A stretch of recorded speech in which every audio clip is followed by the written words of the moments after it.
As pessoas confundem muito quando entra nessa discussão, mas eu quero saber a tua opinião em relação ao tarifaço aplicado pelos Estados Unidos e também a ação do senador Flávio Bolsonaro no assunto. Na primeira ação do Flávio é nula, né? Assim, é absolutamente irrelevante qualquer coisa que ele faça.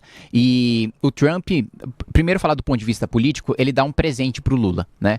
Quanto mais o Trump, ele empenha essa guerra contra o Brasil, do ponto de vista comercial, mais ele dá o discurso pro Lula de dizer, nós temos um inimigo externo, eu sou o único que defende a soberania, né? Não é à toa que o Lula e o PT repetem tanto soberania. Não cola, né?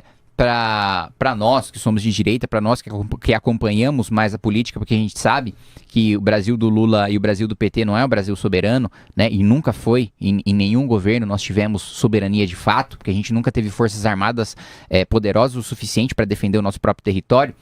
Mas o Lula repete isso porque ele tem pesquisa interna mostrando que isso cola na parte do eleitorado que ele precisa para vencer a eleição, né? Então, não existe nada melhor para um governo em crise com problemas domésticos, e a gente vê os problemas de orçamento que a gente tem, os dados do CAGED são os piores que nós tivemos, tirando, com exceção da pandemia, né? Dados que nós tivemos também da inflação fora da meta, o juro, um dos maiores juros do mundo. Tem muitos problemas de segurança pública, a gente vive no estado de guerra civil. Tudo isso, a partir do momento que o Lula tem um inimigo externo, ele desvia a atenção dos problemas domésticos e ele cria, de certa maneira, um sentimento que não se estende a toda a população, mas a boa parte dela, de união nacional contra o inimigo externo. Isso aí vem desde 1984, né? O regime de 1984, do livro do George Orwell, ora estava em guerra com a Eurásia, ora estava em guerra com a Lestásia. Por quê? Precisava de um inimigo externo para mascarar os problemas internos do regime, para mascarar a perseguição do grande irmão, para mascarar o problema que você recebia rações cada vez menores. Da mesma maneira como você tinha os problemas mostrados no regime de 1984 e que eles eram mascarados por um inimigo externo, quando às vezes nem havia coerência em relação a esses inimigos externos, né? Porque o regime oficial falava nunca estivemos em guerra com a Eurásia, sempre estivemos com a Lestásia, nunca estivemos em guerra com a Lestásia, sempre estivemos com a Eurásia. Isso é um presente que o Trump dá pro Lula. Agora, o discurso bolsonarista é falacioso e não cola de que Trump está preocupado com a liberdade no Brasil, Trump está preocupado com a economia brasileira e só há tarifas por causa do Lula. Não é verdade.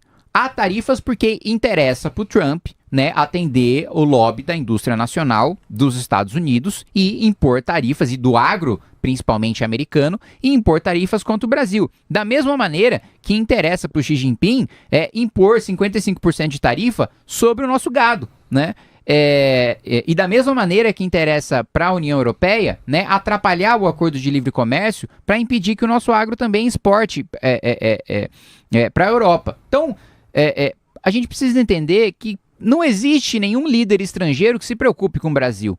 E da mesma maneira que o líder brasileiro não precisa se preocupar com os outros países. A gente tem que defender primeiro o nosso interesse nacional, né? Agora, há uma incompetência por parte do Lula nas negociações? Existe. Existe pouco esforço, existe... Porque a partir do momento que o Lula usa o Trump como palanque para vencer as eleições internamente, ele prejudica as nossas relações com os Estados Unidos, né? Porque aí o Trump também não vai ficar apanhando calado, vendo o Lula utilizando ele de palanque para o seu próprio país. Aí o Trump vai fazer o movimento inverso. Ele utiliza o Lula de palanque para fortalecer sua posição, né? O Trump passou por uma eleição difícil, das midterms ali, né? Das eleições de meio de mandato, e periga, né, impor uma derrota significativa para o Partido Republicano na próxima eleição, que ainda não se sabe qual que é o candidato que ele vai apoiar, mas a base republicana está frágil. Então, da mesma maneira como o Lula usa o Trump para mascarar sua fragilidade dentro do Brasil, o Trump também utiliza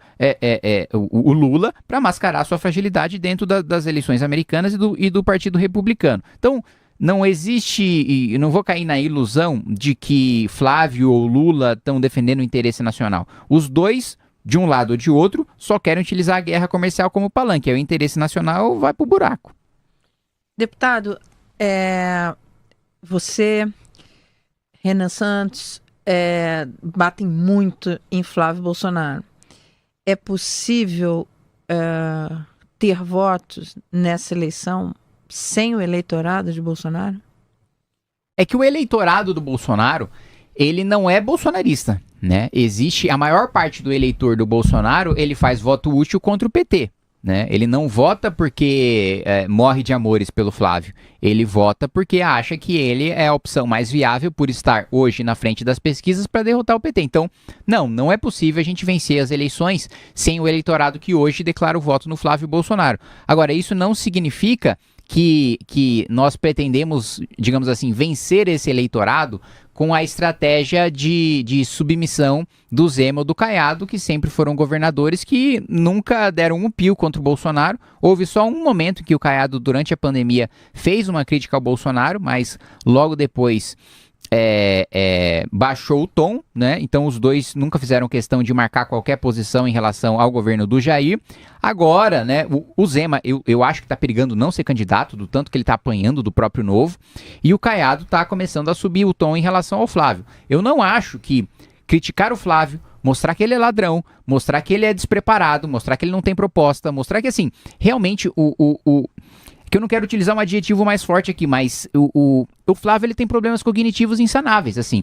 Ele tem uma dificuldade de construção de raciocínio, ele tem uma dificuldade de expor qualquer ideia. Primeiro, ele não tem ideia. Se ele tivesse, eu duvido da capacidade dele de explicar essa ideia. Então, assim, eu realmente não acredito que, colocando essas críticas ao Flávio que são verdadeiras, a gente vai perder um eleitorado que hoje faz voto útil no Flávio, que é a maioria esmagadora do eleitor que declara voto nele hoje. Então você tem essa análise, que o eleitor que declara voto no Flávio, ele não é de raiz bolsonarista, ele vota pelo voto útil, você tem essa visão? Tem, perfeito, assim, tem pesquisas, eu acho que a que saiu antes do Poder 360, acho que foi a Quest, né? Quest mostrou, ontem, acho que tinha 30%, salvo engano, do eleitorado que não queria nem Lula nem Bolsonaro. Agora, um outro dado, né, do Poder 360 é de que 17% do eleitorado escolheu o seu candidato por rejeitar o outro, né? Não por gostar do seu. Então, assim, a gente tem vários dados de várias pesquisas e movimento em rede também, que a gente considera bastante, que mostram que existe um eleitorado muito aberto a substituir o Flávio como candidato, que se nós mostramos que a gente tem a capacidade não só de derrotar o Lula, mas de, diferente do Flávio, fazer um governo que vai transformar radicalmente o nosso país, e não só fazer remendos, e não só evitar temporariamente que a esquerda fique no poder, isso acho que empolga. Porque eu não vejo hoje ninguém batendo no peito e falando, é isso aí, eu apoio o Flávio é demais, ele vai promover uma grande transformação. Não, eu vi o cara falar, você apoia quem? Eu falo, o Flávio. Eu falo mais alto, o Flávio. É um negócio envergonhado. Ninguém tem orgulho de apoiar o Flávio, né? E o apoiador do Renan, ele tem muito orgulho, ele bate no peito, ele quer virar o apoio do pai, do tio, do filho, do primo, várias pessoas que eu vejo, e eu tenho feito eventos em todo o país, que aliás, esse é um ponto curioso também, eu só parei para fazer pré-campanha para mim agora, porque o resto eu passei rodando o Brasil, fortalecendo o partido nos estados e também fazendo pré-campanha para o Renan, mas todos os lugares que eu passo, em que nós temos os nossos congressos, nós não estamos só conversando, dialogando com a nossa própria militância. A nossa militância tem trazido pessoas que nunca estiveram abertas a nos ouvir. E que pela primeira vez, nessa eleição, por ver que nós temos propostas, os únicos, aliás, que têm proposta até agora, que a gente tem fundamento, que a gente tem capacidade de articular essas ideias, essas propostas, um público que nunca parou para nos ouvir está indo presencialmente nos nossos eventos. Eu não estou nem falando da audiência em rede social.